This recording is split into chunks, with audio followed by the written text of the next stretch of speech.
Muchas gracias. Muy buenos días a toda la gente que nos escucha en Latinoamérica y muy buenas tardes a nuestra audiencia en Europa. Los saludo desde la Ciudad de México. Soy Mariana Luna, moderadora de la comunidad de soporte de Cisco en español. Les doy la más cordial bienvenida a nuestra sesión de webcast con los expertos de Cisco. Muchas gracias por acompañarnos el día de hoy. Estamos muy contentos de tenerlos con nosotros una vez más. En esta emisión hablaremos de convergencia en protocolos de ruteo interior gateway, protocolos, IGP.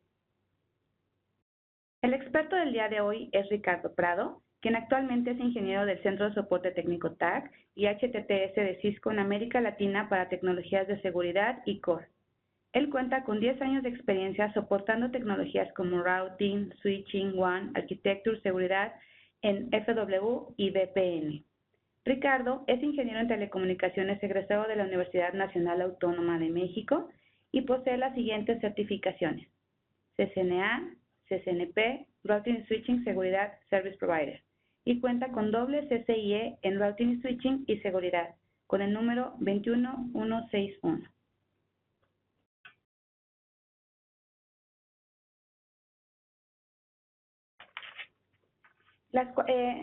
Me pueden esperar, ahorita pueden empezar a hacer sus preguntas en el chat, las cuales serán contestadas por Nancy Juárez y Arturo Morales, quien también son expertos de Cisco y tienen una amplia experiencia sobre el tema que trataremos el día de hoy. Estaremos realizando preguntas técnicas. Estas serán acerca del tema que se está presentando. En caso de que tengan algún problema técnico, también nos lo pueden hacer saber por el chat. Si ustedes desean tener el documento de la presentación el día de hoy, pueden encontrarlo en este código, el cual pueden escanear en este momento o en el siguiente link.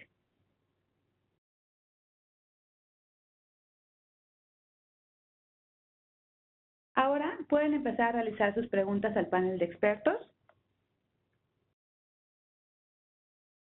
Y arrancamos con la primera pregunta a la audiencia. ¿Qué protocolos IGP utiliza en su red? A, RIP, B, IGRP, EIGRP, C, OSPF, D, IS-IS, E, combinación de los anteriores, F, ninguno.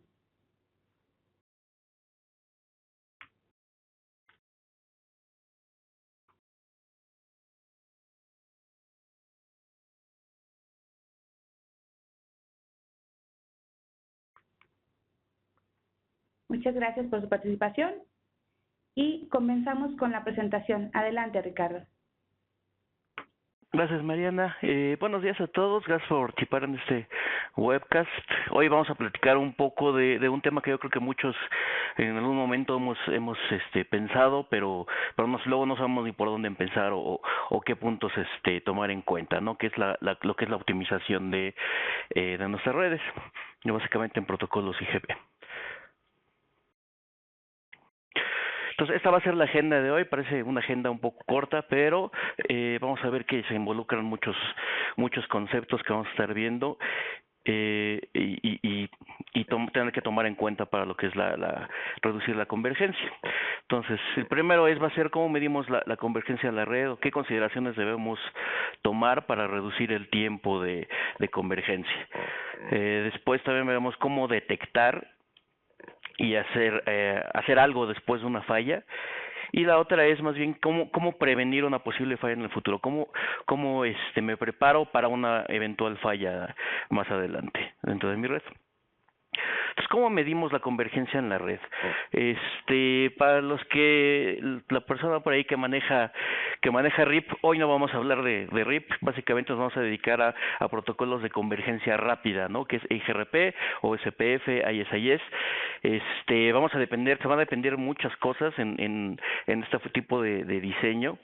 Va a depender la plataforma, el sistema operativo, cómo están las condiciones de la red, qué tan escalable es la red, incluso qué aplicaciones estamos corriendo, ¿no? No vamos a ver exactamente todos los puntos que hay que considerar, pero sí algunos que son bastante importantes. Vamos a darnos cuenta que no hay una respuesta única, o sea, se tiene que trabajar bastante para hacer un diseño que sea de rápida convergencia. Y el objetivo de la sesión es más bien ponerlos en ese estado mental que necesitamos para diseñar una red de alta confiabilidad. Entonces, ¿qué tan rápido es una convergencia rápida? Nuevamente vamos a hablar de que vamos a buscar que nuestra convergencia sea de menos de 200 milisegundos, alrededor de ese parámetro, ¿no? En Sonnet tenemos un estándar dorado de recuperación de una falla en enlaces redundantes, que es de 50 milisegundos, a través del feature APS o Automatic Protection Switching. Pero hay que tomar en cuenta que Sonnet como tal es un protocolo a capa 1. Aquí lo que nos interesa es más bien capa 3. Entonces tenemos más capas, por lo tanto tenemos que trabajar un poco más y vamos a necesitar más tiempo para la convergencia. ¿Qué tan necesario es realmente lo necesito o en qué me beneficia, ¿no? O sea, todo el trabajo y el diseño que tengo que meter a esta optimización es más complejo de lo que en realidad recibo en retorno, o qué necesidades tiene mi negocio. A lo mejor de verdad necesito una convergencia de 200 milisegundos, o puedo vivir con una cantidad más grande de tiempo que esté fuera de línea, ¿no? A lo mejor mi empresa se dedica a proveer nada más contenido de web, y entonces si nada más estoy mandando contenido web, con el protocolo TCP pues estamos más podemos soportar más una falla fuera de línea, no sé, 5 o 10 segundos, que si por ejemplo me dedico a operaciones financieras, ¿no? Y con eso en un segundo podría estar perdiendo no solo dinero, sino también mucha información vital. Hay que tomar en cuenta que tenemos riesgos, no estamos reduciendo nuestro tiempo de reacción. Conforme nos vamos acercando a un tiempo de reacción menor a un segundo, se vuelve mucho más complejo nuestro diseño, ¿no? Tenemos que pensar en muchísimas cosas que afectan. Si estoy monitoreando, ¿qué ocurre, no? ¿Qué aplicaciones estoy corriendo? ¿Qué tanto afectan mis aplicaciones al CPU? A lo mejor mi CPU está corriendo un determinado feature que aumenta la utilización. Entonces, ¿qué me conviene más? ¿Prefiero ese feature corriendo o prefiero converger más rápido? No, en cualquier cosa va a estar influyendo en cómo trabajamos con una red de este tipo, ¿no? Decía yo, tenemos menos de un segundo para reaccionar. Y el punto es, no solo vamos a involucrar los timers de un protocolo de ruteo, ¿no? Sino qué procesos están influyendo, las políticas de implementación, qué mejores prácticas tengo en mi red. Lo decía yo, ¿qué tal si estoy monitoreando, ¿no? Si el monitoreo me afecta o utiliza más mi CPU, pues ¿qué prefiero? A lo mejor más tiempo entre un monitoreo y otro, en un poleo y otro, para tener una mejor convergencia, o el monitoreo es muy importante y entonces puedo sobrevivir con una convergencia un poco más elevada, las aplicaciones, el uso que le estamos dando a nuestra red. Entonces, en resumen, no se trata no es lo mismo pero más rápido, ¿no? Se trata de escoger, configurar los equipos que voy a poner en mi red. No nada más es sobre los protocolos de ruteo, sino también tengo que pensar en el monitoreo, tengo que centrar expectativas, revisar la operación, las aplicaciones.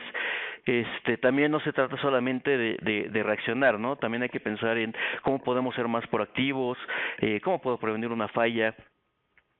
Y finalmente, el hecho de que un solo nodo reaccione muy rápido tampoco me conviene, ¿no? Si un solo nodo reacciona en menos de 200 milisegundos, pero el resto de mi red se tarda 5 segundos en reaccionar, pues no me va a servir. Necesito ver a la red como un todo y no nada más como un solo elemento en sí, sino un conjunto de elementos. Entonces, ¿cómo medimos la convergencia? Imaginamos que tenemos esta red con estos cuatro equipos, y tengo 2 equipos de videoconferencia corriendo a través de los nodos A, B y D, ¿no? ¿Qué ocurre si de repente se nos cae esta interfaz? ¿Qué es lo primero que vamos a observar? Pues de entrada el nodo B va a estar empezando a tirar tráfico, lo va a tirar. Entonces lo primero que tenemos que hacer es, los nodos B y D tienen que darse cuenta que algo ocurrió, ¿no? Se cayó la interfaz, se cayó el vecino, algo pasó, ¿no? Entonces ese es el primer punto que tenemos que analizar, es qué pasó.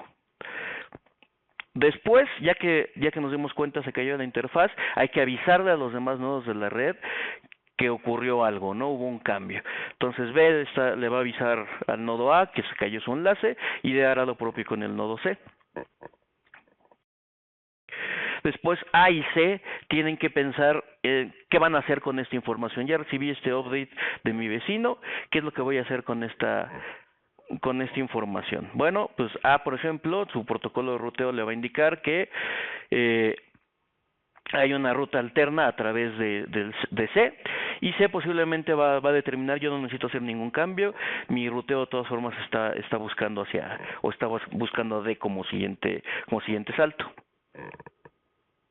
Y hay que notar que hasta este momento el tráfico seguimos girándolo en B. Entonces ya una vez que los nodos A y C han decidido, ahora se trata de actualizar la tabla de ruteo, ejecutar esos cambios y permitir que mi tráfico pueda fluir otra vez entre mis dos equipos de videoconferencia a través de una ruta alternativa. Entonces tenemos estos 4 elementos que van a estar entre varios otros, pero estos son los 4 principales que van a estar influyendo en la convergencia de mi red. Entonces, en resumen, mi convergencia va a depender de estos cuatro puntos. La detección de la falla, o básicamente cuando se cayó mi neighbor o no, mi vecino de EIGRP o de OSPF o del protocolo que esté corriendo, se cayó o no se cayó, está arriba, etcétera. Una vez que tengamos esa detección de la falla, tenemos que avisarle a los demás nodos de la red. Después hay que tomar una decisión de qué es lo que tenemos que hacer. ¿Cuál es la ruta alterna? ¿Tenemos ruta alterna? ¿Sí o no? Y finalmente hay que programar la tabla de ruteo, ¿no? La tabla de CEF. Y si tenemos un hardware que está en una plataforma basada en hardware, tenemos también que programar posiblemente el hardware para ejecutar este cambio en el ruteo.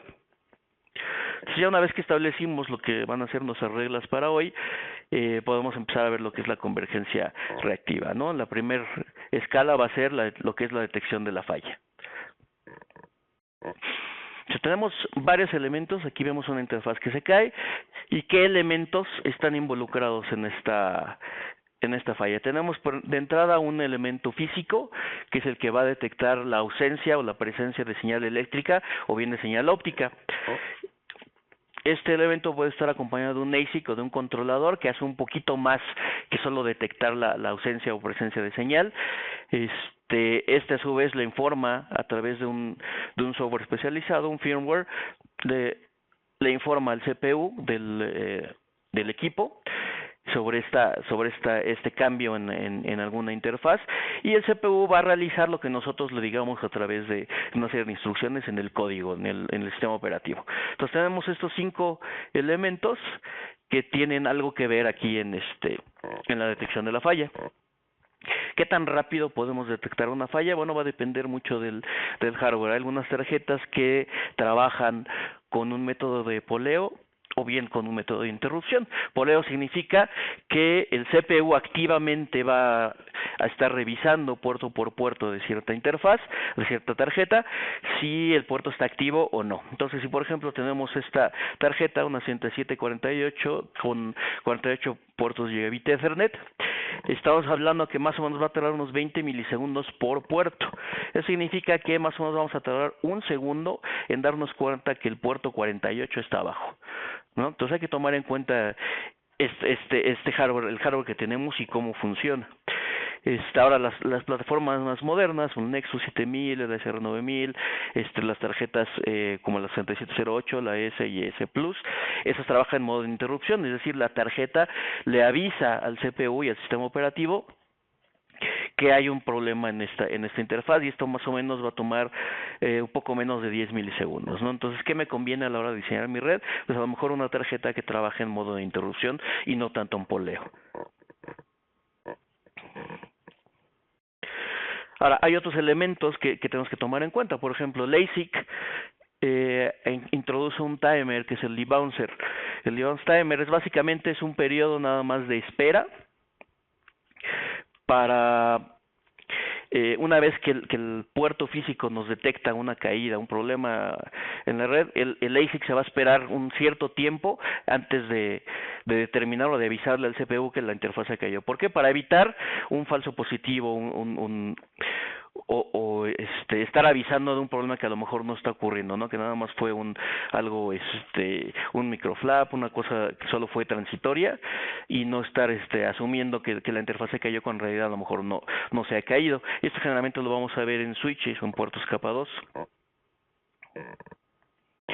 Ahora, el sistema operativo también introduce otro timer, otro retraso en esta indicación de si la caída se cayó, si la interfase cayó o subió, que es a través del carrier delay. Lo mismo, una vez que recibimos la indicación a través del firmware del ASIC que una interfaz se cayó o se levantó, nos vamos a esperar cierto tiempo antes de avisar en puertos capa 3 o en routers, o asumir que ya la interfaz se cayó o subió. Esto es, insisto, si son microflaps, esperar básicamente que la interfaz esté estable, que realmente estemos seguros que la interfaz está arriba o está abajo.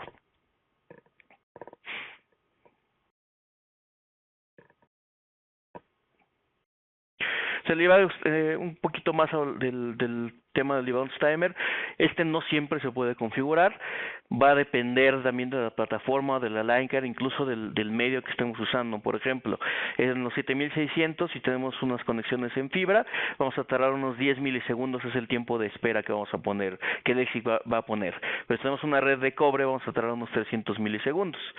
Nexus introduce una espera de 100 milisegundos, el SR9000 básicamente no espera, sino que avisa de forma inmediata.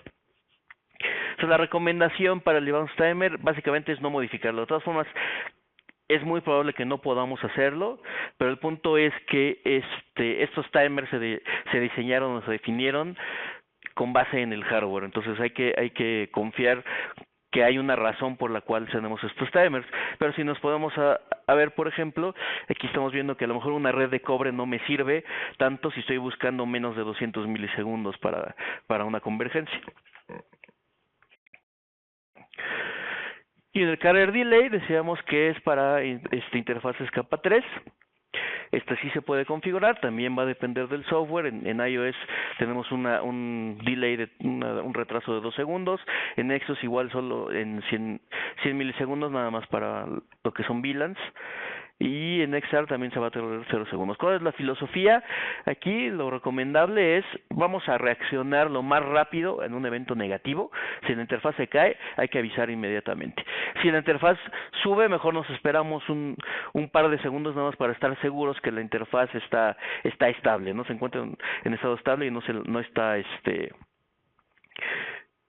está flapeando constantemente.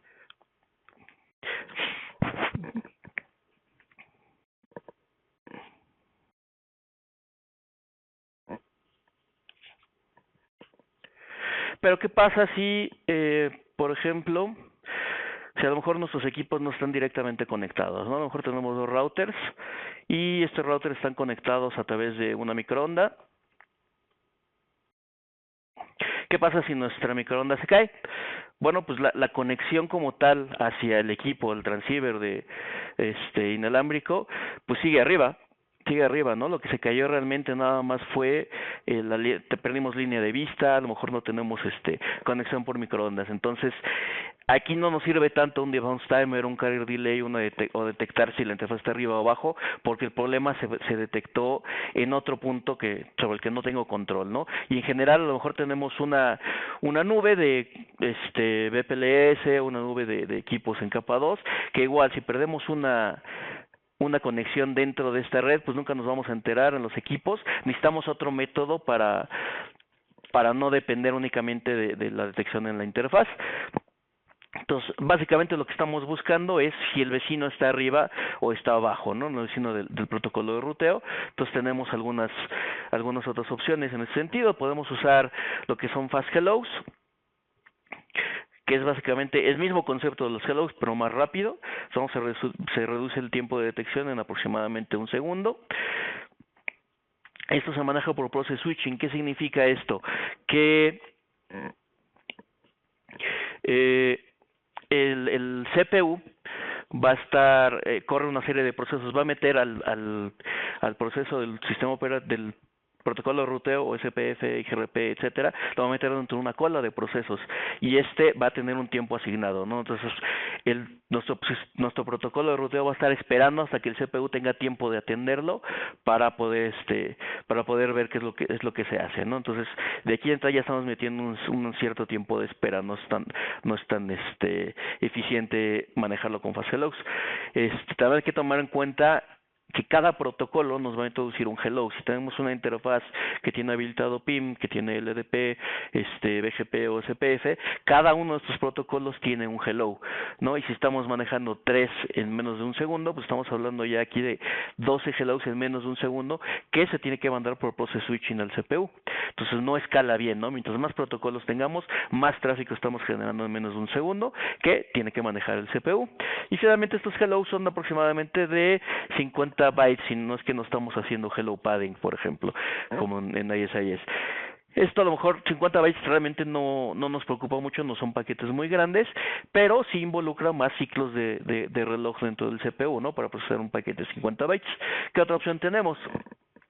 Tenemos BFD, que es Bidirectional Forwarding Detection.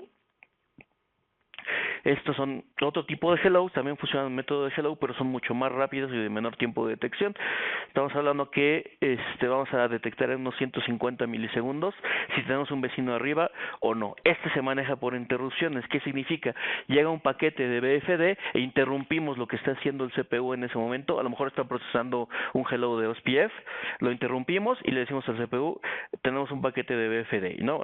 Actúa o haz lo que tengas que realizar. Vamos a estar teniendo solamente un hello por interfaz cuando tenemos BFD, y en algunas plataformas, que eso hay que revisarlo bien, algunas plataformas BFD se procesa por hardware, se manda a un hardware especializado, a una tarjeta, los Nexus, el ASR, los Metro Ethernet, etcétera. Eso significa que a lo mejor podríamos tener incluso un monitoreo de SNMP cada 5 segundos con nuestro CPU del router en más del 100%, y BFD no se va a ver afectado porque tiene un hardware que está específicamente diseñado para manejar BFD, y también reducimos un poco el tamaño de ese hello a 24 bytes, que decía son menos ciclos de reloj dentro del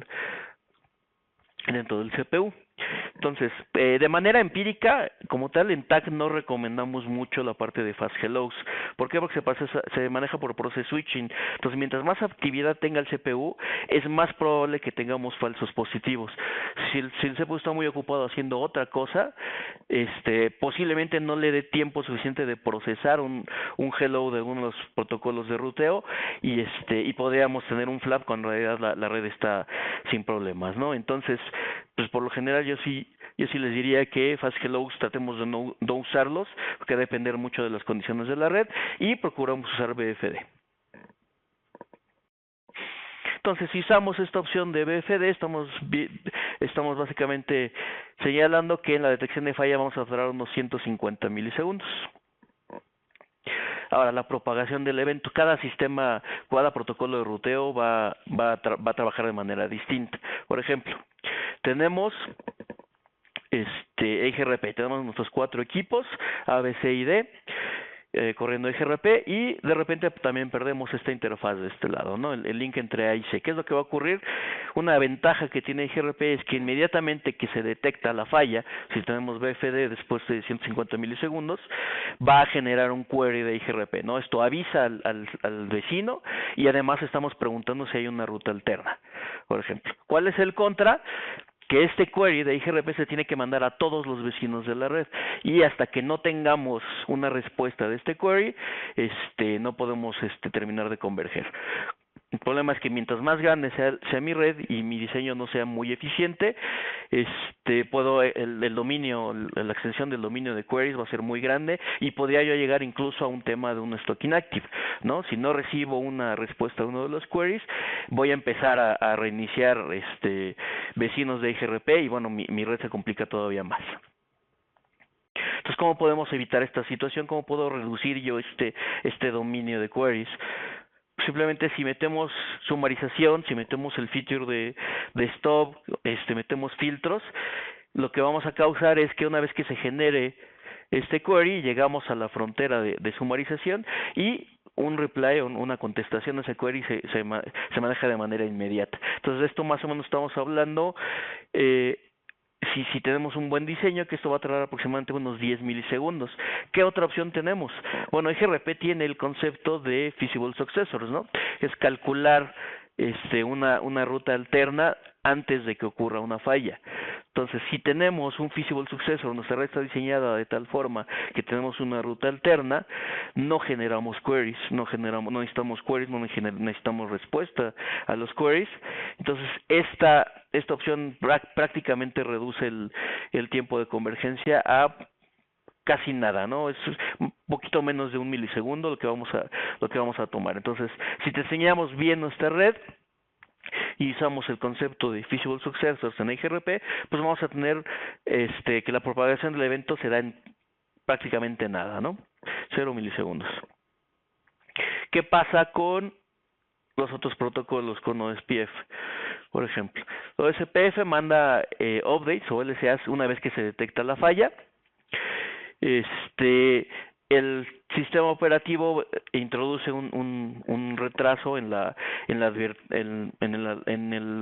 mandar el update del LSA.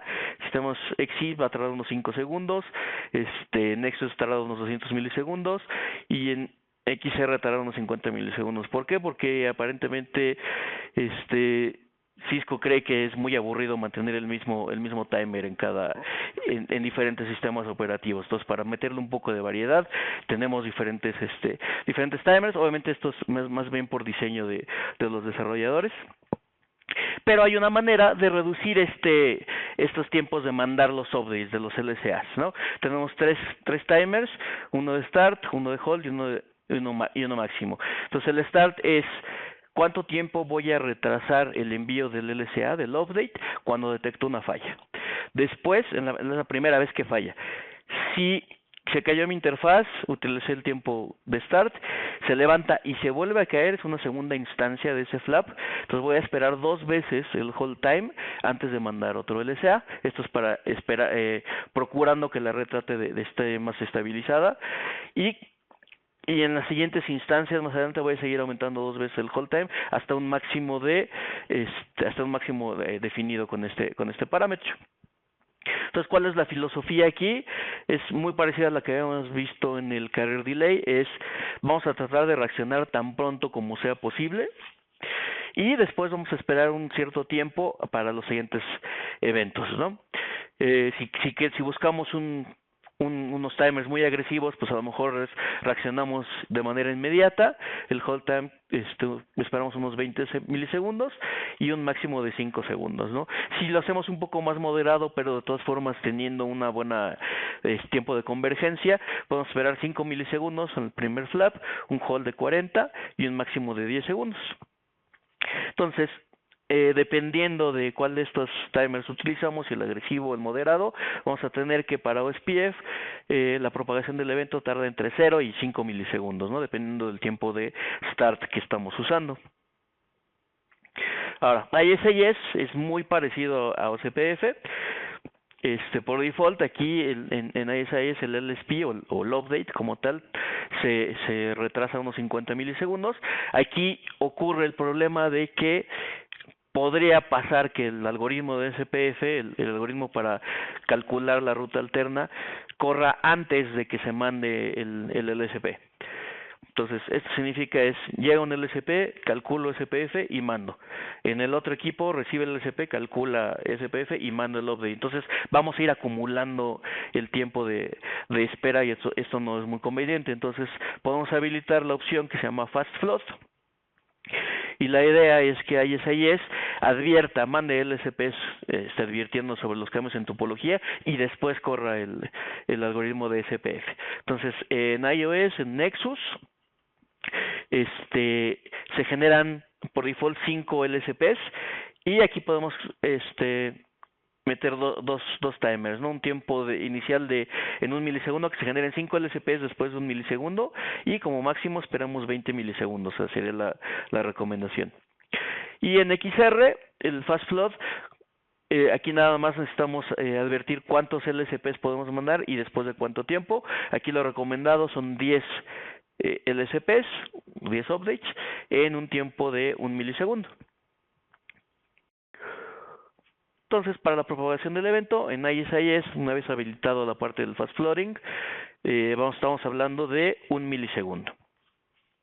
Okay. Y antes de pasar a la siguiente parte a los otros dos elementos en mi convergencia, vamos a la segunda pregunta para la audiencia, es ¿cuánto tiempo crees que toma actualizar la tabla de ruteo? Tarda 50 milisegundos. Ya después de que detectamos la falla, mandamos el update, actualizamos el protocolo de ruteo, la última parte de escribir la tabla de ruteo, ¿cuánto me tardo? 50 milisegundos. La opción B, 200 milisegundos. La opción C, entre 10 y 15 segundos. La opción C, más o menos 5 minutos. O la opción E, un día.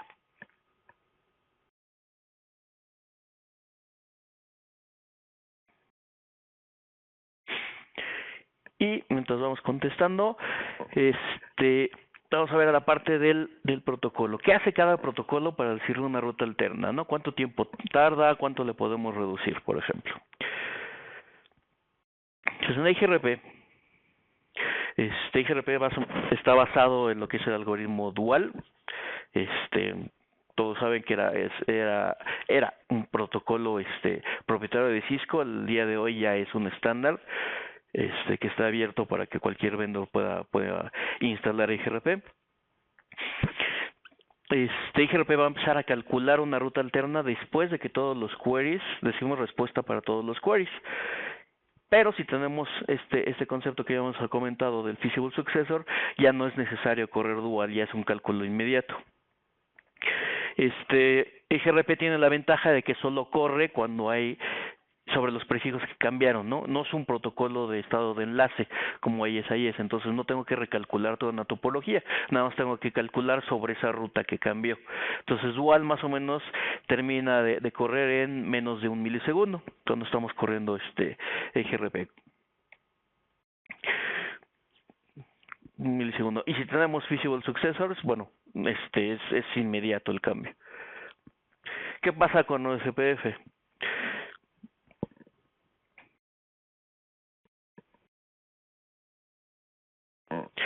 El algoritmo de SPF para calcular las rutas alternas o la mejor rutas a cierto destino empieza a correr una vez que llega el update, ¿no? El update del LSA. El algoritmo se retrasa también por default. En XC tenemos 5 segundos, en Nexus 200 milisegundos y en XR 50 milisegundos, porque ya dijimos que Cisco le aburre tener los mismos timers en todos los sistemas operativos. Y aquí podemos hacer más o menos lo mismo que hicimos en la parte de mandar LSAs. También podemos mejorar los timers, podemos hacer un tuning de los timers de SPF y es el mismo concepto: start, hold y max start para la primera corrida de SPF, el hold para la segunda instancia y en un tiempo máximo de espera. Vamos a usar exactamente la misma filosofía que manejamos con la parte de los LSAs, y aquí lo recomendable va a ser en start. Vamos a no funcionó. Vamos a poner un start de 5 milisegundos para reaccionar, después unos 100 milisegundos para la segunda instancia y un tiempo máximo de 5 segundos si es que tenemos mucho flapeo. En ISIS es prácticamente lo mismo que SPF. Básicamente funcionan casi igual, lo único cambian algunos conceptos y cambian los nombres, eso es todo.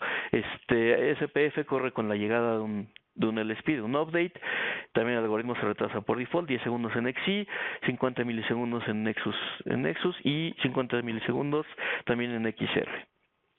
Y aquí también podemos cambiar los timers en la parte de start, de hold y de max. La recomendación es la misma para ISIS que para OSPF, 5 milisegundos para reaccionar en la primera instancia de una detección de falla, 100 milisegundos para una segunda y hasta un tiempo máximo de 5 segundos. Ahora, a diferencia de IGRP, estos dos protocolos, ISIS y OSPF, que son de estado de enlace, necesitan recalcular toda una topología y eso toma más tiempo, ¿no? Dependiendo de cuánta información tengamos. Entonces, también tenemos un par de opciones que disminuyen un poquito este tiempo, y una de ellas es esta que tenemos aquí, PRC. PRC o Partial Route Calculation, que lo que hace es centrarse nada más en el cambio de ruta y no en un cambio de topología. Por lo tanto, no corremos SPF completo. Esto corre default en los LCAs tipo 4 y tipo 5. ¿Por qué? Porque generalmente si algo cambia para un LCA tipo 4 o tipo 5 es una ruta externa, es una redistribución, y es más fácil, a lo mejor nada más necesitamos cambiar de ASBR, de por dónde salimos hacia ese destino, y no necesitamos recalcular toda una topología. En ISIS casi todos los LSPs pueden correr este Partial Route Calculation. Está por default en Nexus y en XR, y en iOS XE podemos configurarlo. Y la otra opción que tenemos es incremento del SPF. Esto como tal va a correr un atajo dentro del proceso de SPF, sí hace un recálculo de topología, pero se ahorra varios pasos dentro del algoritmo, ¿no? Esto es relevante o nos va a funcionar más solo para ciertos tipos de cambio, rutas externas, rutas sumarizadas, eso es generalmente donde vamos a tener más ventaja.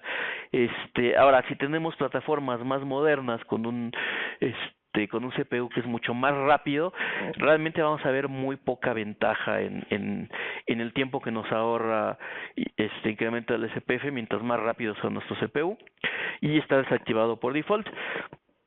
Ahora, igual que como con Hellos y con BFD, en TAC lo que generalmente vemos es que ISPF puede llegar a presentar problemas que son muy específicos, son realmente muy difíciles de identificar y de resolver incluso, por lo que yo en lo personal no es como toda una recomendación ni de Cisco ni de TAC ni nada, pero realmente hace que la red sea más compleja utilizar este método para lo que realmente le puede sacar de ganancia. Sin embargo, si ustedes entran o van a un curso de SPF, de SPF, de ISIS, se les va a recomendar mucho. Digo, al final de cuentas es otra opción, es recomendable. Nada más hay que tomar en cuenta lo que hemos dicho hasta este momento. No todo, muchas cosas dependen. ¿Me sirve o no me sirve, no? El grado de complejidad que tiene mi red al momento de implementar esta opción y todo el trabajo que conlleva, ¿vale la pena a cambio del tiempo que me ahorro o no? Eso es lo que hay que considerar cuando estamos viendo qué meter dentro de la red. Entonces, si tomamos en cuenta otra vez estos mismos timers para lo que es la corrida del algoritmo de SPF en ISIS o no SPF, nuestro tiempo para actualizar el protocolo va a ser aproximadamente unos 5 milisegundos. Y finalmente, bueno, vamos a ver lo que es la actualización de la tabla de ruteo. Antes de meternos exactamente en qué influye para la actualización de la tabla de ruteo, vamos a ver cómo se forma la tabla de ruteo, como tal, qué elementos influyen. Bueno, tenemos nuestros protocolos IGP, OSPF, ISIS, IGRP, etcétera, levantan adyacencias, etcétera, que intercambian información, hacen cálculos de las mejores trayectorias hacia ciertos destinos, y toda esta información se integra dentro de la tabla de ruteo, o como normalmente lo comentamos en TAC, la RIB, Routing Information Base. Tenemos una segunda tabla, esa es una tabla en capa 2, que es una tabla de adyacencias. Aquí lo que vamos a tener son todas las direcciones MAC de nuestros Next Hubs y las interfaces en donde pertenecen, ¿no? Vamos a integrar estas dos tablas en la tabla de CEF, en la FIF, o la Forwarding Information Base. En software, si además tenemos una plataforma que tiene line cards o tarjetas que se pueden programar, que se les puede programar parte de la tabla de CEF, lo vamos a hacer también, ¿no? Con base en la tabla de CEF que se calcula en CPU, lo vamos a mandar a la tarjeta para que se programe en la memoria. Entonces, lo que hemos comentado hasta ahorita ha sido esta parte. Después de la detección de la falla es cuánto tiempo se tarda en propagar un evento y cuánto tiempo tardo en calcular una ruta alterna, ¿no? y esto es aproximadamente 10 milisegundos con lo que hemos estado viendo. Ahora, ¿cuánto tiempo tardamos en programar la tabla de Ceph después de que el protocolo de ruteo ya calculó una nueva, una ruta alterna? Bueno, vamos a ver qué influye en la programación de la tabla de Ceph. Básicamente está controlada por el CPU y todas las reglas que le establecemos a través del sistema operativo. Mientras mayor sea la velocidad de nuestra supervisora o nuestro CPU, es mucho menos el tiempo que necesitamos para integrar las tablas de ruteo y la tabla de adyacencias. Entonces, una plataforma de una supervisora 720 con 650 MHz va a hacerlo mucho más lento que una RP2 de 2.66 gigas, ¿no?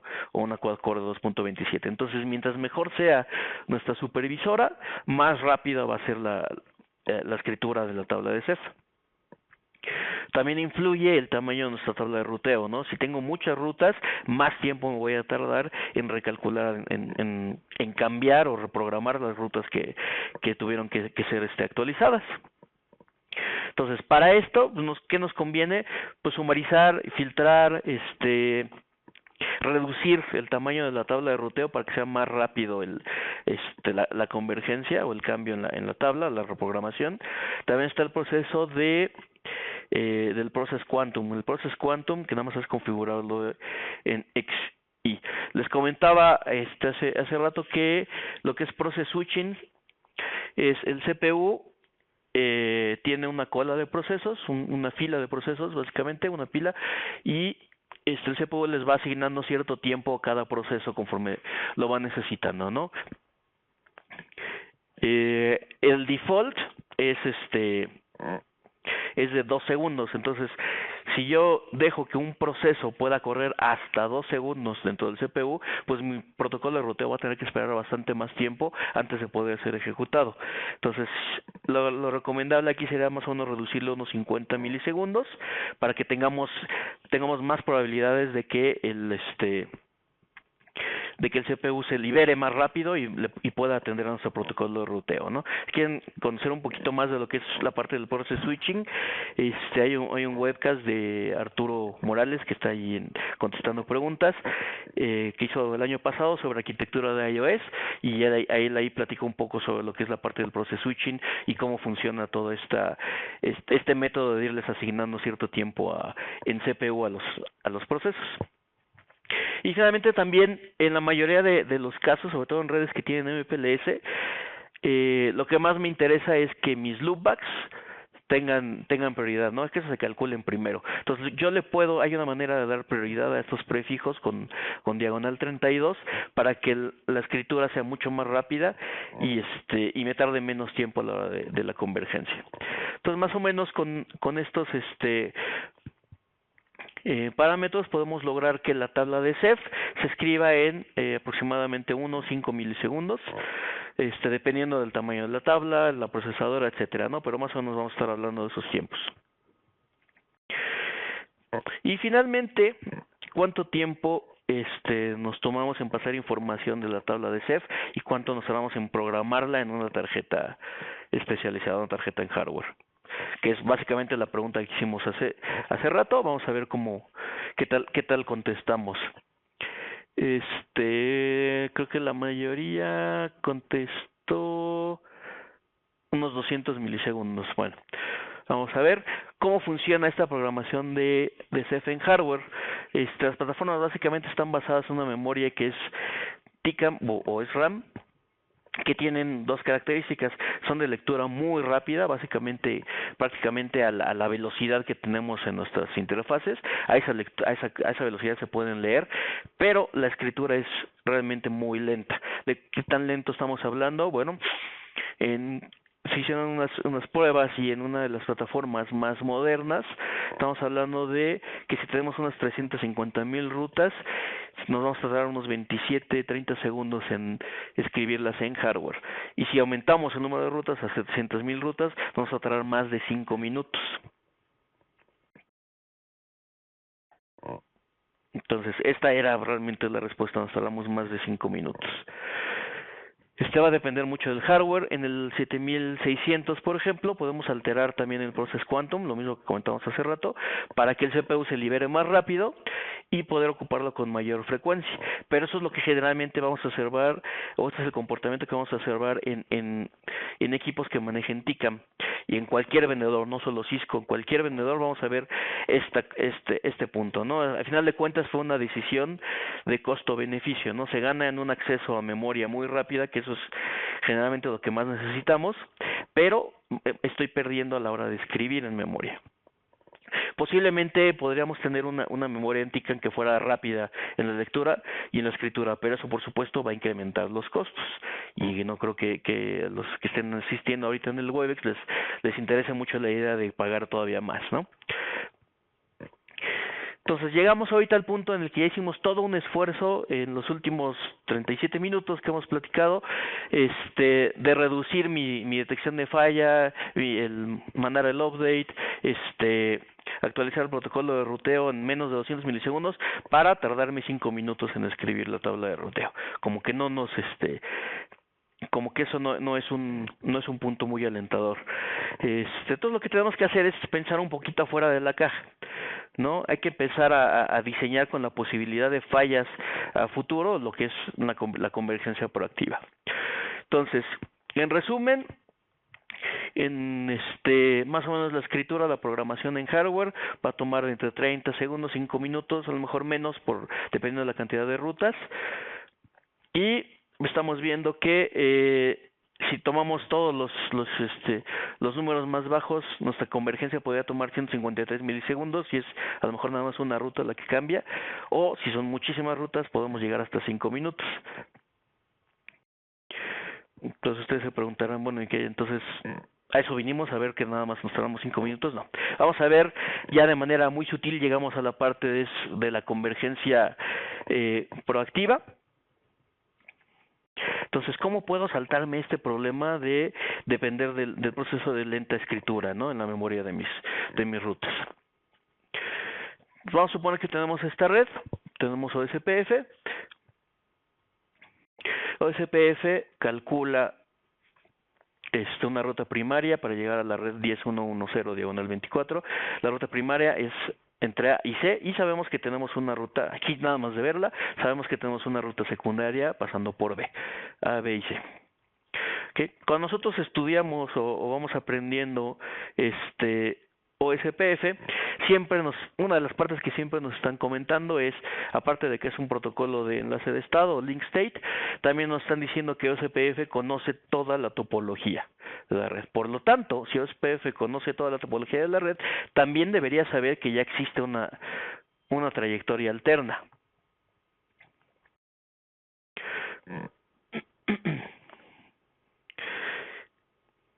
Entonces, habíamos comentado que la memoria TICAM es de lenta escritura, no hay mucho que podamos hacer al respecto, pero así como a veces deberíamos pensar con nuestros empleados o con las personas en general, ¿por qué no, en vez de enfocarnos en mejorar debilidades, por qué nos enfocamos en las fortalezas? ¿Qué es lo que hace muy bien una memoria TICAM? Una memoria TICAM se puede leer muy rápido. Entonces, ¿por qué no cambio la operación de ruteo de tal forma que en lugar de escribir una ruta alterna, nada más la leo? ¿Por qué no tengo dos rutas ya programadas? Una falla y la otra nada más la tengo que leer en lugar de escribirla. Ese es el concepto precisamente de este feature que se llama Loop Free Alternate. ¿Qué es lo que va a pasar? OSPF va a correr dos instancias del algoritmo de SPF, una para la ruta primaria y una para la ruta alterna. Y lo que vamos a hacer es que vamos a programar en el momento de que prendemos OSPF con este feature, vamos a programar nuestra ruta así como lo hacemos siempre, con nuestro Next Hop, nuestra interfaz de salida, y además el sistema operativo va a instalar la ruta alterna también, ya está lista en memoria, ya está lista en hardware, como un segundo paso hacia otro Next Hop, hacia otra interfaz, y lo mismo lo vamos a ver en la tabla de CEF. Tenemos este destino, esto es nuestro Next Hop primario, y cuál es nuestra ruta de alterna. Entonces, en el momento que yo pierda mi ruta principal, inmediatamente lo único que hago es leer de la TICAM cuál es la ruta alterna y puedo converger de manera mucho más rápida.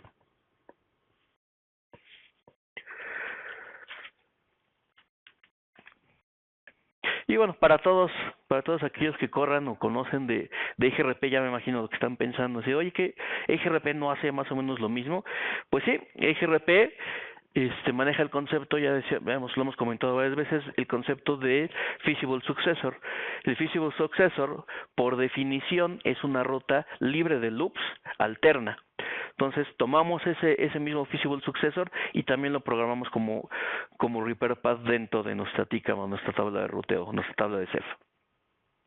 Entonces lo mismo, tenemos nuestra ruta primaria, se cae la ruta primaria, leemos la segunda y la secundaria y seguimos pasando a tráfico. ¿Qué pasa cuando mi link se vuelve a levantar? Bueno, pues ahora sí, como ahora sí tengo que escribir en TICAM, a lo mejor voy a tardar un poquito más en escribirla, pero ya no importa tanto. ¿Por qué? Porque mi tráfico está corriendo todavía. Entonces lo que va a pasar es, al momento que se actualice la tabla de ruteo con la ruta primaria otra vez, nada más cambio de ruta y se acabó, ¿no? Es otra vez leer después de que se escribe. Pero hemos quedado que en esta sesión no vamos a hablar nada más de un solo nodo, ¿no? ¿Qué pasa si tenemos una topología en anillo, por ejemplo, un IP RAN? Nuestros protocolos de ruteo con sus métricas después de calcular generalmente van a dividir o van a partir este anillo en dos. Y aquí, por ejemplo, cuando busque la nube que está conectada aquí a F, va a mandar a tráfico directamente hacia F y debe usar todo el path de A, B y C para llegar a su destino, ¿no? ¿Qué pasa si mi router, mi nodo B, se cae? Pues bueno, resulta que yo tomé un webcast de rápida convergencia, ya sé que puedo reducir los tiempos y en 160 milisegundos con loop free alternate reacciona y cambia su tabla, su ruteo inmediatamente hacia D. Y es una buena. Pero la caída del nodo está acá arriba, D todavía no se ha enterado que el nodo se cayó. Entonces podríamos tener el problema de que D sigue mandando el tráfico hacia A y tenemos un loop. ¿Ok? Entonces, ¿cuál es la idea? Remote LFA. La idea es que, ¿por qué no hacemos que A corra también dos instancias de OCPF, una desde su propio punto de vista para ver cómo reacciona ante la caída de B y otra desde el punto de vista de D? Conoce toda la topología, entonces sabría que D va a calcular eventualmente que la salida es por E y ya conociendo esta información, A lo que va a hacer es que va a construir un túnel de traffic engineering hacia E y este tráfico se va a utilizar para mandar este túnel, perdón, se va a utilizar para mandar lo que es el tráfico. Por supuesto, esto va a requerir que el EDP esté corriendo dentro del anillo, ¿no? Entonces, este es un método, para los que conocen Traffic Engineering, se parece mucho a lo que es un Node Protection, la opción de Node Protection. Entonces, ¿qué va a pasar? A va a formar un túnel de Traffic Engineering hacia E, se cae el equipo B, y ya empieza a mandar el tráfico sobre el túnel, ¿no? Si D todavía no se entera de la caída de B, le va a mandar el tráfico hacia A, pero A lo único que hace es montarlo sobre el túnel y mandarlo a su destino final, que es el último nodo. Pero hay un problemita más. ¿Qué tal que tenemos, por regla general, remote, LFA, el Loop Free Alternate, el equipo que formó ese túnel de Traffic Engineering lo elimina una vez que termina de converger? ¿Qué pasa si tenemos, por ejemplo, una SR9000 y una SR900 que se va a tardar un poquito más en converger? Pues en cuanto la SR9000 termine de calcular sus cambios en tabla de ruteo, va a eliminar el túnel, y vamos a atender nuestro loop. Si el ASR900 todavía no ha terminado de converger, vamos a tener nuestro loop otra vez. Entonces lo que hacemos es, hay un feature que está habilitado por default para Remote LFA, que es básicamente nada más dejamos que haya un retraso de 5 segundos antes de tirar el túnel, ¿ok? La idea es que estamos asumiendo que puede haber un equipo que es más lento, formamos el túnel, estamos mandando el tráfico sobre el túnel y esperamos 5 segundos antes de actualizar nuestra tabla de ruteo. ¿Para qué? Para darle tiempo a los demás nodos de la red a que terminen de converger. Y esto está activado por default. Entonces vamos a tener la caída de B, el túnel en el ASR9000, terminó de converger y vamos a esperarnos 5 segundos. ¿Para qué? Para mantener este túnel que tenemos aquí. El ASR900 le sigue mandando tráfico, no ha terminado de converger, sigue mandando tráfico al ASR9000, el ASR9000 monta el tráfico sobre el túnel, el ASR900 termina de converger y manda el tráfico ya directamente hacia E, terminan de pasar esos 5 segundos y el ASR9000 elimina el túnel y ya manda el tráfico sin necesidad de agregarle las etiquetas. Entonces, esto está, les decía, habilitado por default y esto es como que el método para no nada más converger en un solo nodo, sino para tomar en cuenta toda nuestra red. Obviamente, mientras más grande sea nuestra topología de anillo, mayor cantidad de túneles de Traffic Engineering vamos a necesitar, ¿no? Entonces, hay que pensar muy bien en el diseño, hay que pensar muy bien en esa división que se hace del anillo por los protocolos de ruteo. A final de cuentas, el protocolo va a romper el anillo en dos en algún punto. Hay que calcular bien cuál es ese punto donde se va a romper y, no sé, procurar que los equipos estén adecuados para este cambio, ¿no? Y finalmente la última pregunta a la audiencia, ¿qué podrían concluir después de ver esta presentación? La opción A, la optimización de mi red es una cosa muy sencilla. La B, requiere un análisis más profundo de la red. La C, existen varias técnicas, pero debo analizar qué tan prácticas son dentro de mi red en operación. Se trata nada más de modificar timers en los protocolos o existe una solución única para todas las redes. Aquí, por supuesto, puede haber más de una respuesta correcta.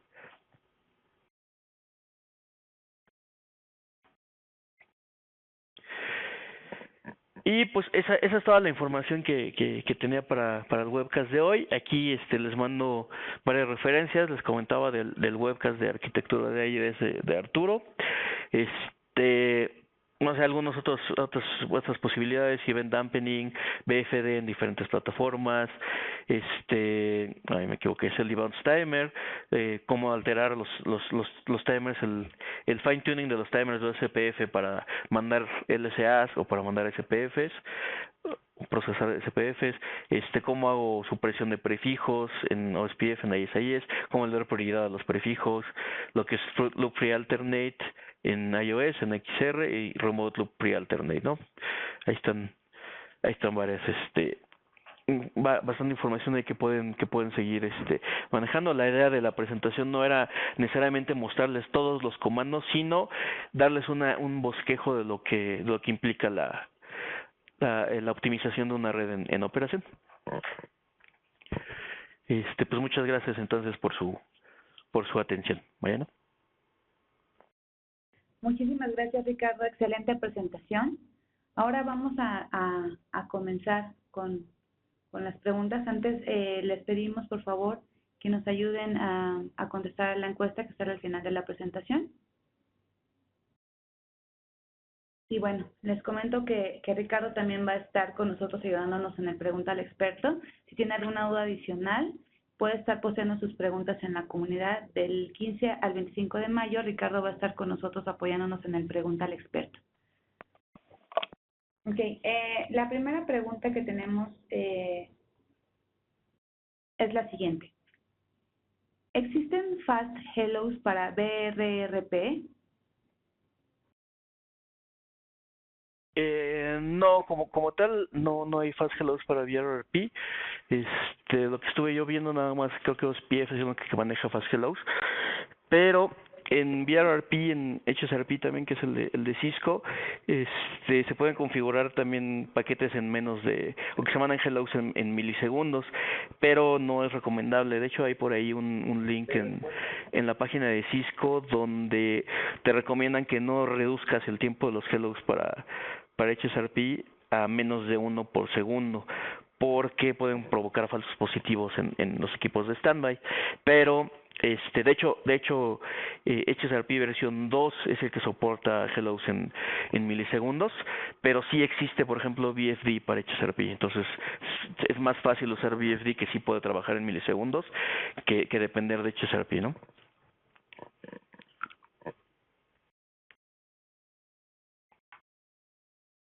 Perfecto, gracias Ricardo. La siguiente pregunta. ¿Hay LFA para rutas estáticas? ¿LFA? No, no, el Loop Free Alternate es lo que necesitamos básicamente para el Loop Free Alternate es tener un protocolo que calcule rutas alternas que no tengan loops y como tal pues la ruta estática realmente no estamos seguros de si hay o no hay un loop por el camino por el que me estás mandando, no, básicamente estamos confiando en que el administrador lo haga bien y ya, entonces no hay Loop Free Alternate para rutas estáticas. Ok, gracias Ricardo. La siguiente pregunta es, cuando habilitas BFD, ¿el protocolo deja de mandar paquetes de Hello? No, ahí a lo mejor me faltó clarificar un poquito. No, el protocolo de ruteo va a seguir trabajando de manera normal, es independiente BFD del protocolo, pero lo que hace es más bien es registrar un protocolo de ruteo dentro de BFD. Entonces, cuando BFD detecta un problema, le avisa a todos los protocolos que están registrados con él para que hagan lo que sea pertinente, ¿no? Mandar updates, recalcular rutas alternas, etcétera. Entonces la recomendación más bien sería mantener los hellos por default, a lo mejor si quieren reducirlos un poco estará bien, pero más que nada para detectar fallas depender más bien de BFD y dejar que el protocolo corra normal, porque eventualmente seguimos necesitando los hellos para reconocer adyacencias, para intercambiar información, etcétera. Entonces lo mejor es dejarlos pues a lo mejor en default y depender más bien de BFD para detectar fallas. Muy bien, una pregunta de la audiencia. Uh-huh. Para la vecindad entre E y GRP, ¿qué es mejor? ¿Interconexiones de puertos ruteados o loopback? De IGRP,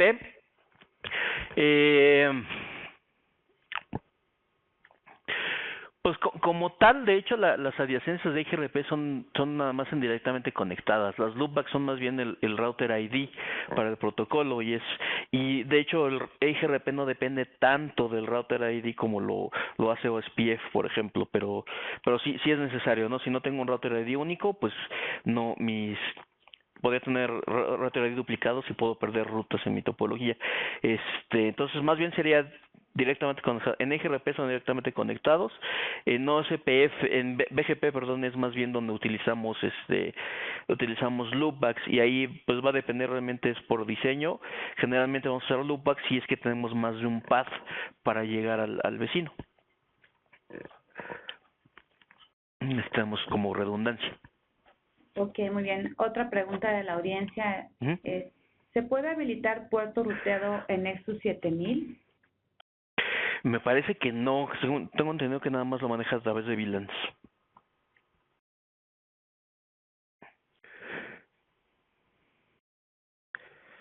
Pero de todas formas lo averiguo, pero casi estoy seguro que nada más lo maneja por VLANs. Ok, la siguiente pregunta es, si utilizo LFA, ¿esto afecta a la memoria que se utiliza en mi tabla de ruteo?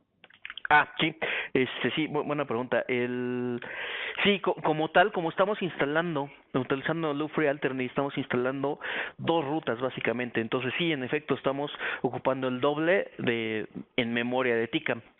Entonces también hay que pensar mucho en eso, ¿no? Porque la TICAM es como el petróleo, es un recurso finito no renovable. Entonces, si vamos a usar LFA y tenemos 500,000 rutas, y cada una de esas rutas tiene una ruta alterna, entonces realmente estamos pensando en 1,000,000 de rutas que vamos a utilizar en TICAP y posiblemente no tengamos tanto espacio en TICAP, ¿no? Hay que hacer el recarving de la memoria para quitarle memoria a IPv6, por ejemplo, y darle más a IPv4 para tener un mayor espacio en memoria para las rutas. Pero sí, la conclusión es, en efecto, ocupamos más memoria cuando usamos LFA.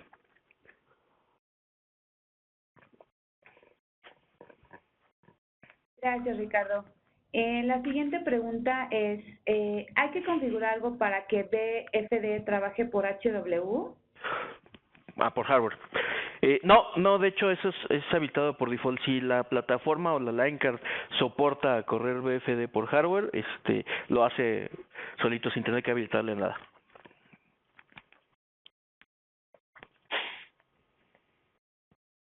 Ok, aquí una pregunta. ¿Hay recomendaciones para reducir el tiempo de convergencia de BGP? BGP, sí, bueno, en esta sesión sí saqué BGP porque podemos hablar durante horas sobre BGP, ¿no? Pero el diseño de BGP no va orientado a ser rápido, sino más bien a ser estable y soportar muchas rutas, pero sí. Hay features como lo que es el Next Hop Tracking, el PIC, que es Prefix Independence Convergence, PIC Edge para MPLS, que es básicamente eso, ¿no? Hacer como que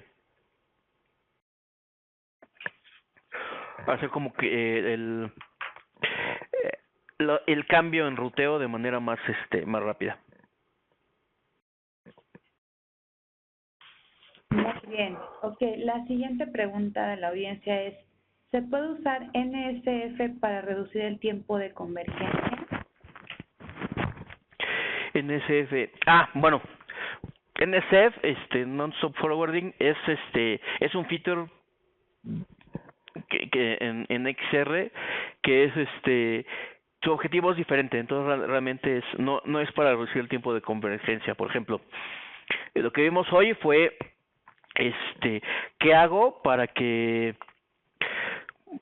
no sé, si tengo una falla en mi red, cómo le hago para trabajar alrededor de esa falla, ¿no? O sea, este link se cayó, ya no puedo mandar tráfico por acá, ¿cómo le hago para darle la vuelta e irme por otro lado? NSF como tal es un feature para cuando tenemos RPs o supervisores redundantes, bueno, RPs redundantes, es cómo le hago para seguir mandando tráfico mientras está la falla.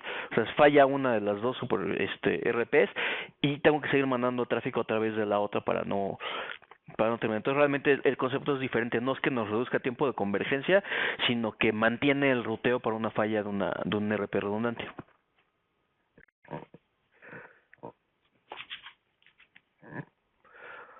Ok, la siguiente pregunta. ¿Se puede usar NSF para reducir el tiempo de convergencia? Es lo que me acabas de decir, Mariana. Perdón. Si utilizo no, eso ya también ya está. El tiempo que se tarda en escribir la tabla de CF aumenta cuando usas MPLS. De Ceph, un poco, realmente es muy poco lo que aumenta, o sea, técnicamente es casi lo mismo.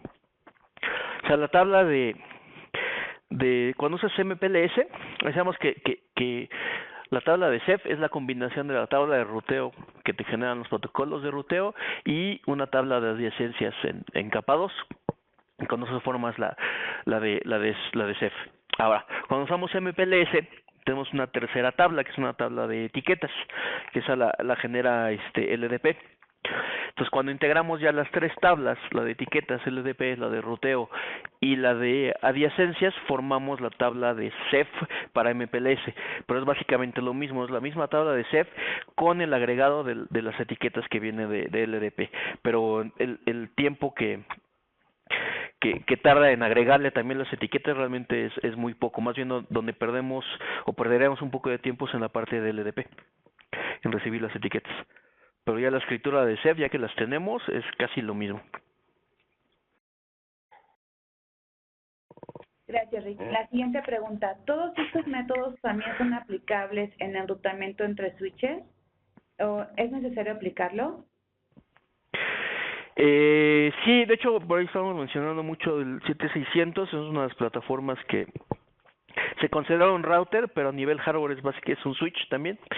El 6500 también puede emplear estas mismas herramientas, pero es un buen punto también ese. Por ahí comentaba al principio con uno de los asistentes que bueno, al final de cuentas yo soy ingeniero más bien de routing, de seguridad también un poco, pero sobre todo de routing. Entonces, para mí todos los routers están conectados directamente conectados uno con el otro en enlaces punto a punto y todo el mundo es feliz y contento con eso. Pero no, también hay que tomar en cuenta que estamos incluyendo redes o topologías en capa 2.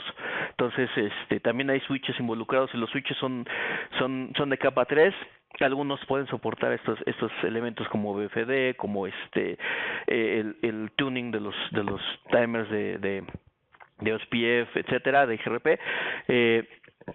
Pero también tenemos que tomar en cuenta que nuestra red o nuestra nube de capa 2 también tiene ciertos tiempos de convergencia. Si una falla en toda la nube de capa 2, también hay que tomar en cuenta cuánto se tarda en recuperarse, ¿no? Spanning Tree generalmente es un protocolo muy lento, pero un Rapid Spanning Tree podemos más o menos recuperarnos en 2 segundos o menos en una falla. Entonces también hay que tomar mucho en cuenta toda la infraestructura como un todo realmente, no nada más a nivel ruteo, sino capa 2, lo que les decía, estoy monitoreando, no estoy monitoreando, qué aplicaciones tengo. O sea, realmente sí es todo un proceso muy elaborado de diseño y de optimización, ¿no? Y ahí yo recomendaría mucho tener mucha paciencia también en el diseño, porque no es una respuesta única, cada red tiene sus propias condiciones, sus problemas únicos, ¿no? Que pueden alterar la forma en la que trabaja el ruteo o incluso la capa 2. Ok. La siguiente pregunta es que si existe un número máximo recomendado de routers para tener convergencia rápida. Ay, okay. Realmente no hay una recomendación como tal, ¿no? Pero es lo mismo que decíamos, o sea, cada red tiene sus propios retos, tiene sus determinadas circunstancias, o sea, todo depende más bien del análisis que hagamos a la hora de diseñar la red, ¿no? O a la hora de optimizarla, si ya tenemos una red en operación. O sea, por ejemplo, tengo rutas alternas que no tengan loops, por ejemplo, para el loop free alternate, qué equipos sí me soportan BFD, qué velocidad tengo en CPU, qué tarjetas soportan a lo mejor BFD en hardware. O sea, ¿cómo puedo determinar una frontera de sumarización para reducir mi dominio de queries en IGRP, por ejemplo, o para reducir el tamaño de la tabla de ruteo y no tener que tardar tanto tiempo en la escritura? Realmente depende de muchísimas cosas, o sea, hasta en una de esas, así si es oye, hay eclipse lunar y mañana llueve, también en una de esas también ocurre. Ahora igual pensemos en las tormentas solares, que si generan parity errors, etcétera. O sea, muchísimas cosas hay que tomar en cuenta. Un punto muy importante es, estamos reduciendo nuestro tiempo de reacción o tratando de reducir nuestro tiempo de reacción a menos de un segundo. Entonces, realmente muchísimas cosas entran en efecto. Entonces, número mínimo, número máximo de routers, probablemente va a depender de la red. Muy bien. La siguiente pregunta es, ¿por qué no se incluyó IBGP en la presentación? ¿Y BGP con I latina? Así es. Okay. Bueno, lo que pasa es que yo siempre digo, cuando es externo, lo digo en inglés, entonces para mí también es IBGP. Todo eso, por eso luego no sé de cuál hablan. Pero lo que pasa es que IBGP o IBGP no es un protocolo interno, o sea, simplemente es BGP, que decíamos que su objetivo no es ser rápido, sino ser confiable, corriendo pero dentro del mismo sistema autónomo, son las mismas características de estabilidad, mismas características de confiabilidad para un número pues grande de rutas, ¿no? Entonces por eso no se incluyó como IGP, pero por ejemplo, cuando estamos hablando de BGP como tal, tanto interno como externo, hay que tomar en cuenta que dependemos luego de muchas cosas. Por lo general vamos a depender de otro protocolo de IGRP, OSPF, ISIS. BGP depende de esos protocolos internos. ¿Para qué? Para establecer sus adyacencias posiblemente, ¿no? Estamos usando IBGP, necesitamos un IGP interno para poder levantar las adyacencias de BGP. Entonces, BGP realmente depende de qué tan rápido sea mi protocolo de IGP o de IGP para recuperarse de una falla. Por ejemplo, y por eso es que les decía que podemos tardar horas y horas hablando de BGP. por ejemplo, si metemos BFD, digamos que metemos BFD para BGP, ¿no? Y BFD tarda en detectar una falla 150 milisegundos. Ok. ¿Qué pasa si estoy corriendo OSPF, por ejemplo, y no tengo bien ajustados mis timers en OSPF y estoy usando OSPF para encontrar la ruta para llegar a mi vecino de BGP? ¿Okay? Si hay una falla dentro de mi red, OSPF se va a tardar cierto tiempo en detectar la falla, en recuperarse de la falla, buscar una ruta alterna y reescribir la tabla de ruteo para llegar a ese BGP. Si eso se tarda más de 150 milisegundos, BGP se va a caer. Y entonces BGP se va a caer cuando a lo mejor 3-4 milisegundos después OSPF ya terminó de converger y ya estamos corriendo bien, pero ya se nos cayó BGP por culpa de BFD, ¿no? Entonces, ahora hay que esperar a que BGP vuelva a levantar la adyacencia, vuelva a levantar todas sus tablas de ruteo, intercambiar información, no sé qué, y eso nos puede llevar minutos. Entonces, hay que tomar también eso en cuenta, o sea, qué tan rápido es mi protocolo interno para que no tenga yo un falso positivo en BGP. Si BGP le ajusto parámetros más bajos que los que puedo soportar mi red interna, voy a tener problemas de adyacencia, ¿no? Y tenemos, no sé, muchísimas cosas. También hay que pensar qué pasa con el hold queue de entrada o de salida. No, si tengo con Selective Packet Discard, que si tengo mucho tráfico a la entrada, mis paquetes de sistema a lo mejor los tengo que tirar porque estoy saturado, etcétera. O sea, sí hay que tomar mucho en cuenta. Y por ejemplo, para BGP más bien hay que pensar primero en cuánto tiempo converge mi IGP, porque dependo de ese, y a partir de ahí construye lo que es BGP. Le puedo poner Next Hop Tracking, le puedo poner Peak Edge, puedo usar no sé, para los que comentaban de MPLS, puedo usar Target Hellos para el DP y así no pierdo tiempo así aunque se caiga una interfaz sigo manteniendo mis etiquetas de LDP, no sé, hay varias cosas que tomar en cuenta. Gracias. Preguntan también, referente al comentario en respecto a las tormentas solares que provocan Parity Errors, ¿qué puede provocarlas? Híjole, ahí sí, hay un estudio, de hecho varios estudios. Alguna vez vinieron aquí a México unos científicos de Cisco que traían todos sus equipos para medir radiaciones gamma y no sé qué, y se fueron hasta al sótano y lo que sea. Como tal, hay que pensar que al final de cuentas estamos trabajando con semiconductores, con circuitos integrados, etcétera, ¿no? Y mientras más alta, y es muy importante, todos hemos visto un circuito, ¿no? Una tarjeta de una computadora, etcétera. Vemos ahí muchos canalitos de metal, que es básicamente por donde pasan los impulsos eléctricos entre los procesadores y no sé qué. Mientras más alta sea la velocidad de operación de mi procesador, empiezo a alterar incluso la forma en la que trabaja mi equipo. Por ejemplo, si mi procesador llega a más de se consideran como microondas las frecuencias arriba de 10 megahertz. Entonces ya estamos trabajando con procesadores de 1 giga, 2 gigas, estamos hablando de microondas. Lo que tenemos ahí son microondas corriendo dentro de nuestros circuitos. Entonces esos pads eléctricos que eran de parte del circuito ya se convierten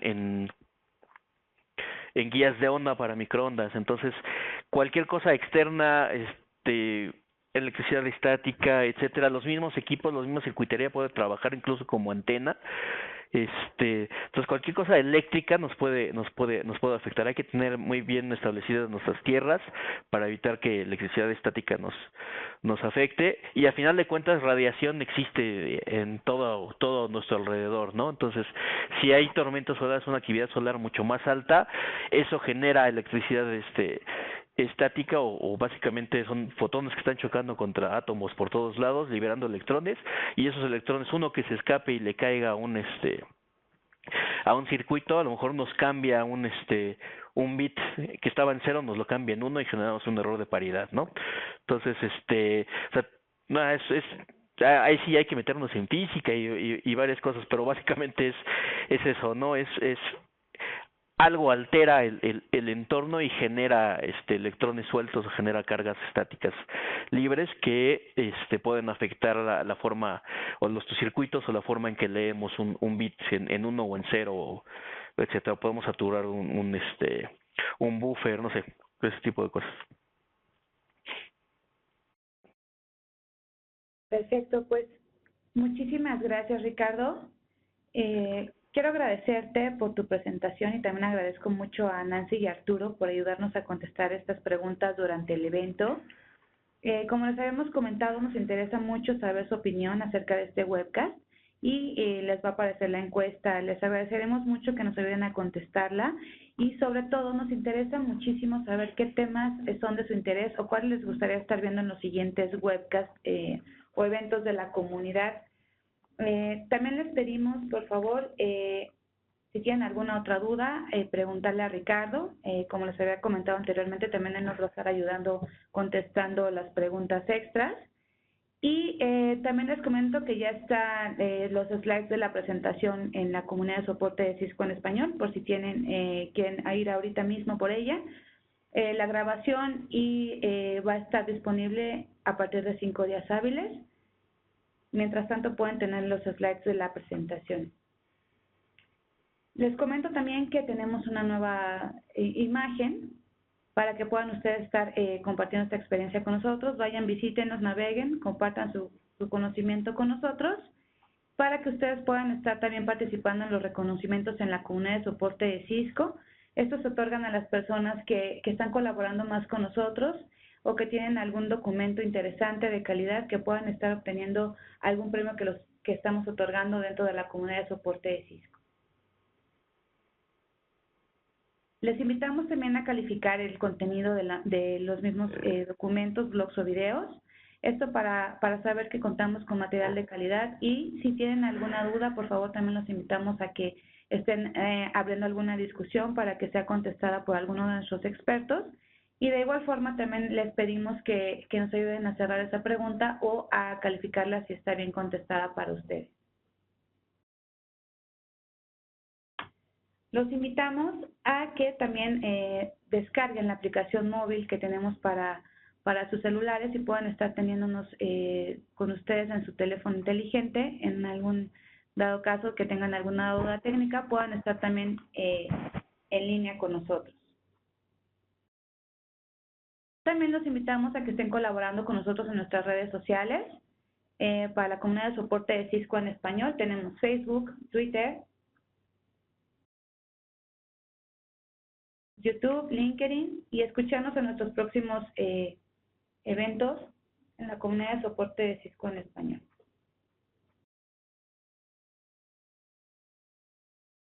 Agradecemos mucho su participación. Muchísimas gracias por su tiempo. Nos estaremos escuchando en la próxima emisión del webcast con los expertos en tecnología de Cisco. Que pasen un excelente día. Hasta luego.